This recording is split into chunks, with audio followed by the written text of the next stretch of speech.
Saya kata untuk laptop yang saya consider as ringan adalah laptop yang 2 kg ke bawah. Dia kalau 2 kg ke atas, saya anggap benda itu bukanlah travel friendly lah. Hello, selamat datang ke Cikgu Luan, siapa dengar saya Rotan. So let's say lah, kalau macam korang dah memang nak beli satu laptop tu kan, korang dah pergi ke kedai dan korang dah tahu spesifik model apa nama dia. Contohnya depan mata saya ni, kita ada Asus VivoBook 16X dan laptop ini berharga RM2999 ataupun bawah 3000 lah senang cakap. Dan korang pun ada satu pasal macam, alamak, ini betul ke kan decision aku ni kan? Aku ni dah tak apa nak pandai komputer kan. Ini hari ni Cikgu Luan akan bantu you guys untuk menyelesaikan masalah keraguan korang. Sebab pada saya contohnya macam Asus VivoBook 16X ni memang untuk dia punya price pun memang sangat awesome untuk macam-macam kegunaan, student ke, nak buat video editing pun boleh, nak main light gaming pun boleh. So macam mana kita nak tahu? Okay, first things first kan, macam saya cakap, kalau korang dah tahu apa nama model itu, kita akan search saja contoh Asus VivoBook 16X. Kemudian make sure dekat Google search tu dia akan keluar spesifik model lah. Make sure dia bukan 16 OLED ke apa ke, dia adalah 16X yang biasa yang kita menggunakan Ryzen 5600H. Okay, so ini tips extra. So kalau macam kau nak tahu kau punya CPU tu apa, saya katakan Ctrl Shift Escape dan nanti dia akan keluar bahagian task manager. Kita pergi dekat performance dan kita pergi kepada CPU dan korang tengok atas ni ditulis AMD Ryzen 5 5600H with Radeon Graphics. Okay, ini CPU lah. Okay, so bila korang buka website macam ni, so dia akan bagi tahu lah the best choice for the young and aspiring. Maksudnya target audience ni untuk orang-orang yang muda yang nak dapat laptop harga berpatutan. So korang boleh tengok lah 3DX ke benda-benda macam ni. I would say tak apa-apa nak penting sangat. Tapi dekat bawah ni dia ada bagi tahu lah. Ada warna iaitu quiet blue kat sini, dia ada transparent silver. So make sure pilih warna yang betul lah. Tapi untuk variant ini kita ada AMD Ryzen 5600H dan juga yang sebelah pun sama jugalah, which is 6 core 12 thread. Saya kalau pemilihan laptop ni, saya suka laptop yang at least ada 4 core dan juga 8 thread. Okay? Sebab tak semestinya laptop tu, contoh kan, orang nak gebang-gebang, oh belilah Intel i7, dia yang paling powerful. Tak semestinya, okay? Ada certain Intel i7 yang variant dia 2 core 4 thread. Dan benda ini kalau kau nak beli laptop, kau make sure tanya kedai tu, okay, AMD Ryzen 5, okay, betul Ryzen 5, tapi Ryzen 5 specifically model apa? Contoh 5600H. Sebab dia ada model yang U punya juga kan. U tu untuk ultrabook yang dia low powered. Tapi kalau untuk 5600H, which is memang very powerful, nak main game ke, nak buat coding, nak buat video editing, is very very powerful. So kalau macam kau nak double check ke apa, dan kita tengok website AMD pula, kita nak tahu adakah betul dia 6 core 12 thread. Of CPU cores 6, which is very awesome, dan juga threads 12. So untuk laptop yang pakai AMD 5600H, which is saya pun pakai juga pada Lenovo Legion saya, memang super awesome. Kalau korang beli je laptop ni pada tahun 2022, korang dah tak payah upgrade laptop sehingga 5 tahun akan datang. That's how powerful CPU ni sebenarnya. So saya akan utamakan CPU more than anything lah. So kita tengok lagi, apa lagi contoh yang ini dah dari segi resolution dia. Kalau korang tengok dia, kita tengok daripada 16:9 lah.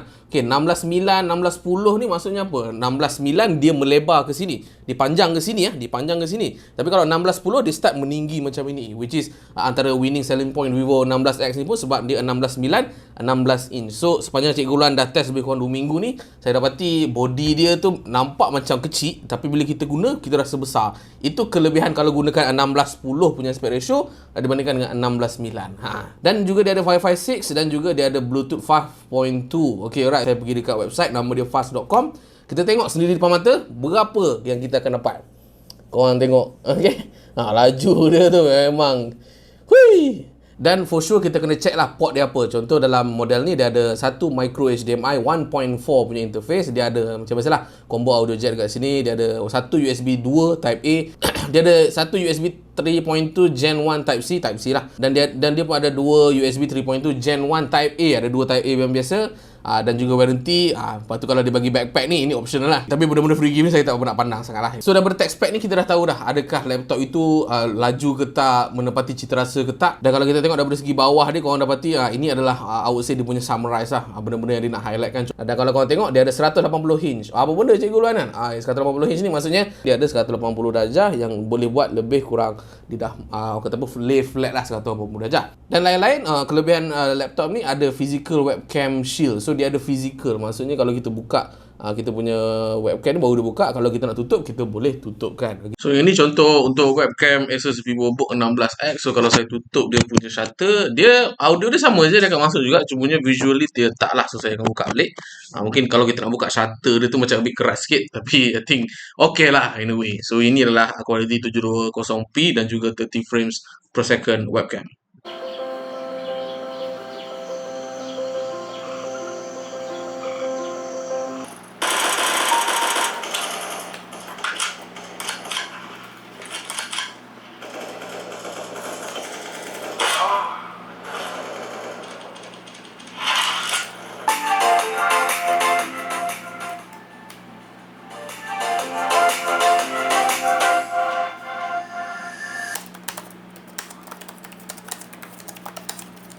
Tapi untuk saya double clarify, dia ada satu lagi kolom yang korang kena tengok juga. Contoh, kalau korang tengok dekat atas ni, dia ada specification. Dekat sini lah baru nampak sikit lah penyusunan dia macam mana. Contoh, saya dapati graphics dia AMD Radeon Vega 7 graphics, which is untuk game macam CSGO, saya boleh dapat lah 720p resolution, boleh main sekitar 80 hingga 90 frames per second, which is okay lah. Nak buat video editing, saya galakkan korang gunakan software nama dia CapCut for Windows. Memang sangat optimize, walaupun mungkin Vega 7 graphics ni dia punya video RAM tu tak berapa nak besar sangat. Sebab kalau kita tengok dekat kita punya task manager tadi kan, okey, ni task manager kita bagi dekat bahagian GPU, dia ada lebih kurang 512 MB sahaja. Dia setengah gig lah senang juga. Tapi kalau sekadar kau nak tengok 1080p punya content, okey, tak ada masalah. Kemudian kalau kita tengok memori kita 8 gig DDR4 on board, okey. Dan untuk spesifik model ni sebenarnya dia boleh install satu lagi slot. Maksudnya 8 gig tu satu slot, satu lagi slot tu dia kosong. Okay, untuk kita double check, jadi kalau kita pergi kat test manager, kita pergi dekat bahagian memori atas ni,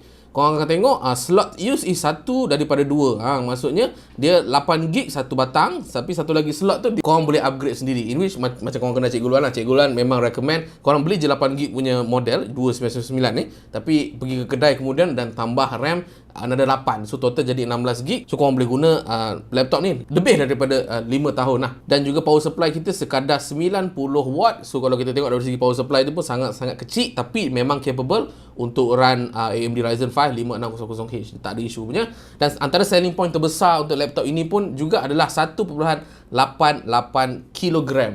Saya kata untuk laptop yang saya consider as ringan adalah laptop yang 2kg ke bawah. Dia kalau 2kg ke atas, saya anggap benda itu bukanlah travel friendly lah. Tapi kelebihannya juga, walaupun dia below dan 2kg, tetapi dianya adalah 16 inch punya laptop, which is bila korang bawa ke mana-mana rasa ringan dan rasa kecil. Tapi once korang dah buka korang punya lid ni, korang dapati memang besar. Lagi-lagi kalau korang ni jenis buat media sosial kan, buka Facebook, buka TikTok, memang besar dan memang satisfying. Nak tengok movie, nak buat presentation, it all checks out. So sebelum saya endkan video ini, saya nak highlightkan satu benda, iaitu built-in apps My Asus lah. Satu benda yang saya paling suka pasal mana-mana laptop Asus adalah dia ada battery health charging. Maksudnya saya boleh charge laptop ini dan kita boleh cap sehingga 60% ataupun 80% ataupun 100% lah, tu for sure.